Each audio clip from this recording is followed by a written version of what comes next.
Company accounts में question number 29 देखेंगे। Z limited was registered with an authorized capital of rupees 10 lakhs divided into 10,000 share of 100 each. Company offered 5,000 share to the public payable as 25 on application. अब देखिए 5,000 share है, 25 on application, 50 on allotment, balance on first and final call. Applications received for 7,100 shares.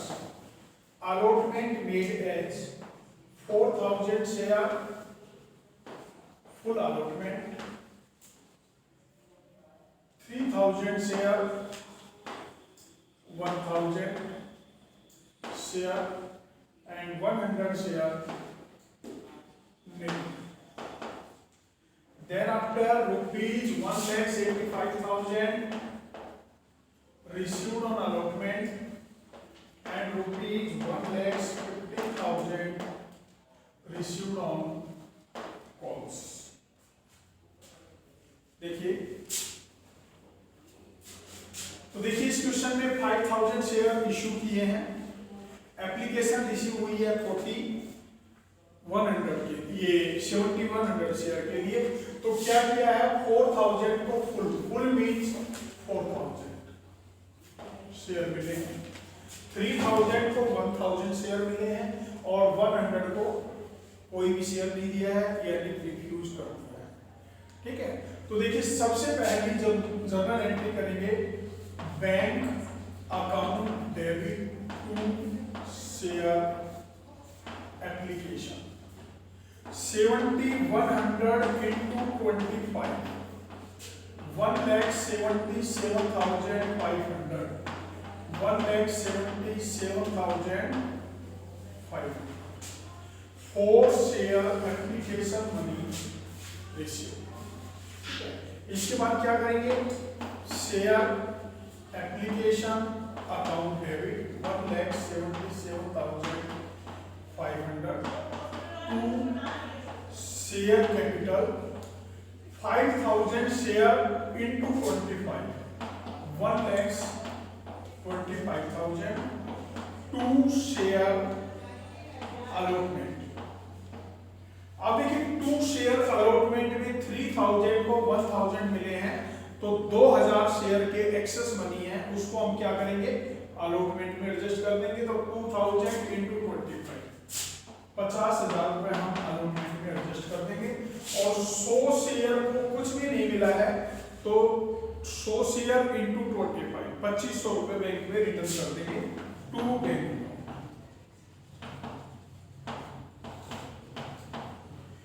4 share application money transfer to share capital.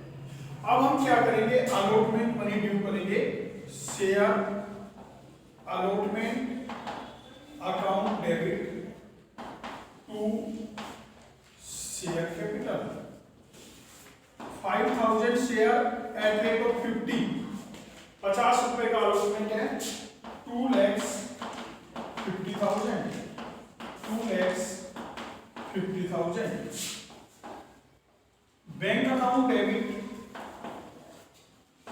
To share allotment. अब देखिए bank account debit to share allotment में हमें लिखा हुआ है कि 1,85,000 रुपए रिसीव हुए हैं। ठीक है, अलॉटमेंट ड्यू कितने से किया था, 2,50,000 से ड्यू किया था। हमने अलॉटमेंट में ऑलरेडी कितने रिसीव किए, एडजस्ट किए हुए हैं, 50,000 एडजस्ट किए हुए हैं। तो हमारे पास अलॉटमेंट के 2 लाख रुपीज आने चाहिए, आए हैं 1,85,000। ठीक है, तो क्या करेंगे, 15,000 रुपए कम आए। अब देखिए जो 15,000 रुपए कम आए, तो 15,000 रुपए डिवाइडेड बाई 50, क्योंकि अलॉटमेंट 50 का है, इट मींस 300 शेयर ने अलॉटमेंट नहीं दिया। क्या हो गया, 300 शेयर ने अलॉटमेंट नहीं दिया। क्लियर हो गया पॉइंट। इसके बाद हम क्या करेंगे, share calls account debit to share capital 5,000 into 25, 1,25,000, 1,25,000. Bank account debit to share calls account 1,15,000. अब देखिए 10,000 रुपए कम आएगा, नरेशन तो लिख लोगे ना, यहां लिखोगे फर्स्ट कॉल, ये calls money due, calls money receive. यहां आपने क्या करना है, अब 10,000 रुपए कम आए हैं और कॉल है 25 की. इट मींस 400 शेयर ने कॉल का पैसा नहीं दिया. अब देखिए 300 शेयर ने अलॉटमेंट नहीं दिया और कॉल नहीं दी, 100 शेयर ने कॉल नहीं दी. इस प्रकार से क्वेश्चन बन गया. तो कॉल पे 400 हो गए, अलॉटमेंट पे कितने हो गए, 300. अब हमने इनको फॉरफिट करना है. शेयर कैपिटल अकाउंट डेबिट, कौन से शेयर फॉरफिट करने हैं, 300 शेयर फॉरफिट करने हैं. क्वेश्चन में लिखा है जिन पर अलॉटमेंट मनी और ड्यू. तो 300 into 100, 30,000 to share allotment to share calls to share forfeiture. देखिए अलॉटमेंट पे 50 रुपए, 25 रुपए, 25 रुपए, 15,000 रुपए, 7,500 रुपए, 7,500 रुपए. ये शेयर फॉरफिचर का बैलेंस आ गया. तो ये आपका क्वेश्चन हो गया 29. क्वेश्चन नंबर 30 देखेंगे. देखिए क्वेश्चन नंबर 30 में है 10,000 share 100 each during the year only ₹80 called. यानी हमने केवल 80 रुपए मांगे हैं. 25 रुपए एप्लीकेशन पर, 20 रुपए फर्स्ट अलॉटमेंट पर, 20 रुपए फर्स्ट कॉल पर और 15 रुपए सेकंड कॉल पर. अब देखिए जो टेबल दी हुई है 8,000 शेयर ने फुल पे कर दिया है, 1200 शेयर ने 65 पे किया है, 500 शेयर ने 45 पे किया है और 300 शेयर ने 25 पे किया है. और डायरेक्टर ने उन शेयर को फॉरफिट किया है जिन पर 65 से कम रिसीव हुआ है. ठीक है, ठीक है. इसमें देखिए क्वेश्चन हम टेबल बनाएंगे. सबसे पहले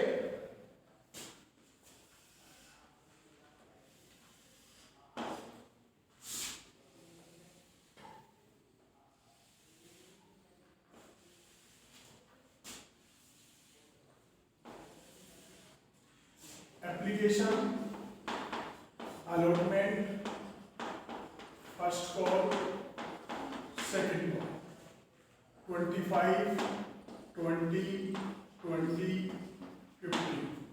अब देखिए 8,000 शेयर, 1200 शेयर, 500 शेयर, 300 शेयर. देखिए इसमें 8,000 शेयर ने फुल अमाउंट पे कर दी है. तो 8,000 into 25, 2 lakhs, 1,60,000, 1,60,000 and 1,20,000. 1200 शेयर ने 25 रुपए पे कर दिए हैं, 20 रुपए पे कर दिए हैं, ये 20 रुपए पे कर दिए हैं, 15 रुपए पे नहीं किए यहाँ पर, यानी ये कोर्स का पे नहीं किया है. 18,000 रुपए पे नहीं किया है. इसको 500 शेयर ने 45 रुपए का मतलब एप्लीकेशन और अलॉटमेंट पे किया है. तो 12,500, 10,000, 10,000, 7,500 पे नहीं किया है. और 300 शेयर ने केवल एप्लीकेशन का पे किया है 7,500 रुपए, 6,000 पे नहीं किया है.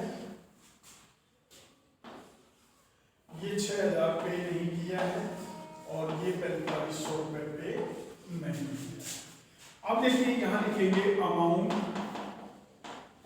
Received 2,50,000, 1,94,000, 1,84,000 and 1,20,000. Amount not received 6,000, 16,000, 30,000. Total amount 2,50,000, 2,00,000, 1,50,000. अब देखिए डायरेक्टर ने उन शेयर को फॉरफिट किया है जिन पर 65 रुपए से कम मिले हैं। तो 65 रुपए से कम इस पे केवल 45 मिले हैं और इस पे 25 मिले हैं, तो 65 से कम मिले हैं दोनों, तो इन शेयर को फॉरफिट किए हैं। ठीक है, तो देखिए अब हम क्या करेंगे, सबसे पहले एप्लीकेशन की जर्नल एंट्री करेंगे। Bank account debit to share application, share application account debit to share capital. Allotment due करेंगे, share allotment account debit to share capital, bank account debit to share allotment, share first call account debit to share capital, bank account debit to share first call, share final ये second call account debit to share capital, bank account debit to share second call. Calls in arrear डालना चाहो तो calls in arrear भी डाल सकते हो। कैसे डालोगे, bank account debit calls in arrear debit to share allotment, bank account debit calls in arrear debit to share first call, bank account debit calls in arrear account debit to share second. अब हमने forfeit करना है share capital account debit 800 share called up money 64,000। अब देखिए 2, अगर हमने calls in arrear माना है तो कॉल्स इन एरियर लिखेंगे, और हमने डायरेक्ट लेस किया है तो अलग अलग लिखेंगे। तो सबसे पहले तो मैं अलग अलग लिख देता हूं, 2 share allotment 6,000, 2 share first call 16,000, 2 share second call 12,000 लिखेंगे। ये वाला लिखेंगे, केवल ये कॉल्स इन एरियर हो जाएगा क्योंकि ये हम फॉरफिट नहीं कर रहे हैं। ठीक है, 2 शेयर फॉरफिचर। अब देखिए फॉरफिचर में 1 2 3 30,000 आ गए। 4 शेयर फॉरफिट। अगर हम कॉल्स इन एरियर मानते हैं तो जो ये 3 एंट्री की है ना, इसकी जगह टोटल लिख देंगे 2 कॉल्स इन एरियर। ठीक है, केवल यहीं तक का क्वेश्चन है।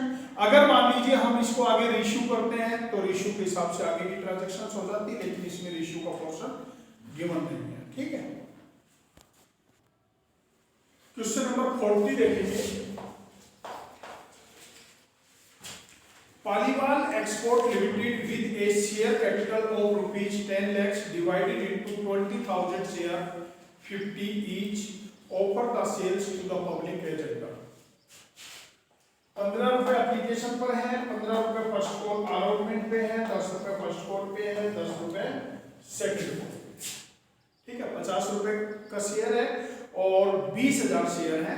तो इसमें क्या लिखा हुआ है, ए 200 शेयर है, इसने केवल एप्लीकेशन पे की है, बी 300 शेयर है, एप्लीकेशन और अलॉटमेंट पे किया है, सी 400 शेयर एप्लीकेशन अलॉटमेंट और फर्स्ट कॉल पे की है, और डी बाकी बच गए 19,100 शेयर इन्होंने फुल पे की। ये क्वेश्चन है और इसमें क्या कहा है कि शेयर को फॉरफिट कर लिया है और 600 शेयर रिश्यू किए हैं 20% डिस्काउंट पर। अब देखिए ये क्वेश्चन, तो देखिए सबसे पहले तो कोई टेबल बनाएंगे।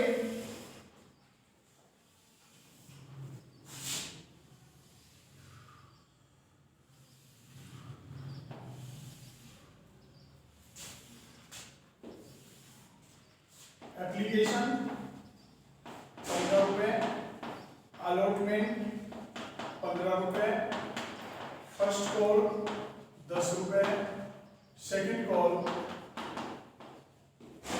10 रुपए। ठीक है, ए 200 शेयर 3000 रुपए पे किए। ठीक है, इट मीन्स अलॉटमेंट पे नहीं किया, फर्स्ट कॉल पे नहीं की, फाइनल कॉल पे, ये सेकेंड कॉल पे नहीं। बी 300 शेयर है, 300 शेयर ने एप्लीकेशन पे किया है, अलॉटमेंट पे किया है, फर्स्ट कॉल पे नहीं किया, सेकेंड कॉल पे नहीं किया। सी 400 शेयर 6000 पे किया है, ये 6000 पे किया है, ये 4000 पे किया है, ये 4000 पे नहीं। अब आपके बच गए 19,100 शेयर। ठीक है, 19,100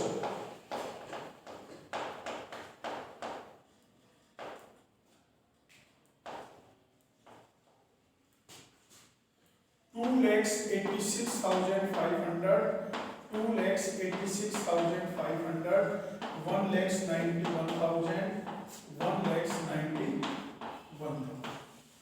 अब देखिए amount received, amount not received and total. तो देखिए ये आपका जो टोटल है, ये टोटल हो जाएगा 3 lakhs।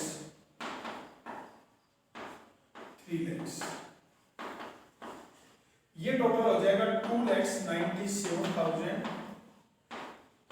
3,000, 3 lakhs। ये आपका टोटल हो जाएगा 1,95,000, 5,000, 2 lakhs।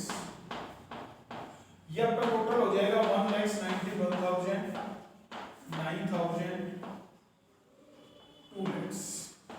ये आपका टोटल। अब देखिए वही क्वेश्चन बन गया आपका। क्या क्वेश्चन बन गया?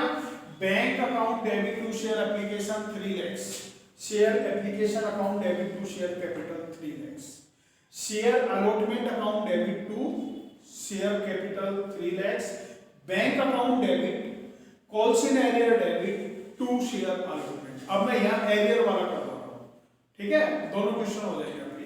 तो bank account debit calls in arrear debit to share allotment, first call due करेंगे share first call account debit to share capital, bank account debit calls in arrear debit to share first call, share second call account debit to share capital, bank account debit calls in arrear debit to share second call. ये 4 entry हो गई। अब हमने profit करना है, तो share capital account debit 600, ये हो गए 900 शेयर, कॉल्ड अप मनी हो गई 45,000 रुपए, टू कॉल्स इन एरियर। अब यहां कॉल्स इन एरियर लिखेंगे क्योंकि हमने कॉल्स इन एरियर को डेबिट किया है। तो देखिए 3 और 5 8 और 9 17,000 हो गई calls in arrear, to share forfeiture. अब देखिए फॉर फ्यूचर में 28,000 रुपए बच गए, डिफरेंस निकाल लेंगे। और अगर आप डिफरेंस नहीं निकालते हैं तो देखिए 1 2 3 4 5 6 इनका टोटल कीजिए, 6 और 6 12 और 6 16, 16 और 25, 25 और 3 28,000 शेयर। तो यहां हो गया share forfeiture, for share forfeited, ये नरेशन लिखेंगे। अब आपने 600 शेयर रीइश्यू किए, बैंक अकाउंट डेबिट 600 शेयर 40 रुपए के हिसाब से, क्योंकि 50 रुपए का शेयर है, 20% डिस्काउंट है, तो 50 रुपए का 20% 10 रुपए डिस्काउंट हो गया। ठीक है, तो 10 रुपए डिस्काउंट हो गया। Share forfeiture account debit to share capital 24,000, 6,000, 30,000 और शेयर री इश्यू अब देखिए रीइश्यू करने के बाद जो शेयर फॉरफीचर का बैलेंस है वो किस में ट्रांसफर करते हैं, कैपिटल रिजर्व में ट्रांसफर करते हैं। लेकिन यहाँ कैपिटल रिजर्व में ट्रांसफर नहीं करेंगे। क्यों नहीं करेंगे? क्योंकि 900 शेयर फॉरफिट किए, 600 शेयर रीइश्यू किए। अब जो 600 शेयर हमने रीइश्यू किए हैं ए बी सी, किसके कितने शेयर रीइश्यू किए हैं हमें इसकी क्लियर इंस्ट्रक्शन नहीं है। और जब तक हमें ये क्लियर इंस्ट्रक्शन नहीं हो कि किस शेयर होल्डर के कितने शेयर इशू किए हैं तो उनका बैलेंस हम कैपिटल रिजर्व में ट्रांसफर नहीं करेंगे। अगर ये क्लियर इंस्ट्रक्शन होती कि मान लीजिए ये क्लियर इंस्ट्रक्शन होती कि ए के सारे बेच दिए, बी के सारे बेच दिए, सी के 100 बेचे, तब हम कैपिटल रिजर्व में बैलेंस निकाल लेते। लेकिन यहाँ क्लियर इंस्ट्रक्शन नहीं है, इसलिए कैपिटल रिजर्व में ट्रांसफर नहीं करें।